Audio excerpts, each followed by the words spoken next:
আসসালামু আলাইকুম দর্শক, আজকে আছি নানু বাড়ি দিয়ে দাদার লাগে আম পাড়ে পাড়াই দিম। আম ডাইল পাড়ে রাখতে জাউর আনবে। এখন আম পাড়া শুরু করি। দর্শক, আম তো পাড়ে হেলাইছি, আনটো হয়ে গেলই। দর্শক, কতরি আম পারলাম, এখন আম পাই না। ওরা মানে পলাইছে, এত রকম আয়। আম তো পাড়ে হেলাইছি, আম কাটে পাড়ে রাখ তুলে দিয়ে দিই। কেমন হয়েছে?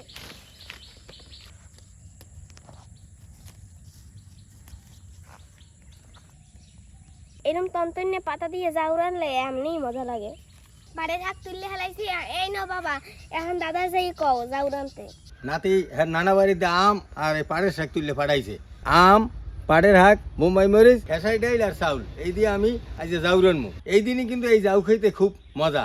কাঁচা আমের জাউ খুবই মজা।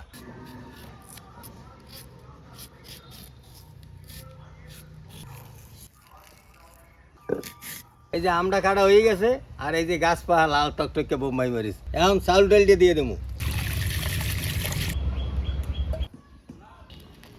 চাউল ডাইল আদা সেদ্ধ হয়ে গেছে, এখন দেবো লাল টকটকে একটা বোম্বাই মরিচ। চাউল ডাইল প্রায় সেদ্ধ হয়ে যাইছে, এখন আম দিয়ে দেবো। এখন লবণ দিয়ে দেবো। চাউল ডাইল আম সেদ্ধ হয়ে গেছে, এখন দেবো ঘুরটা। আম ডাইলের ঘোড়া যাও, একসের মজা হইবে। ও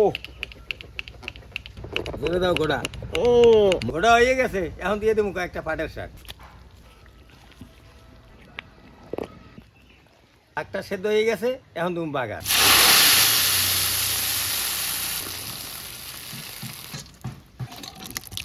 এত মজার খাওন তাহলে এই বই খাওয়ান যাইবে না। বিসমিল্লাহ বিসমিল্লাহ। কি যে মজাটা লাগতে আছে যা বললাম মজা লাগতেছে কাকু। ওরে আল্লাহ, সুস্থ থাকেন, দেখা হইবে আর নতুন ভিডিওতে।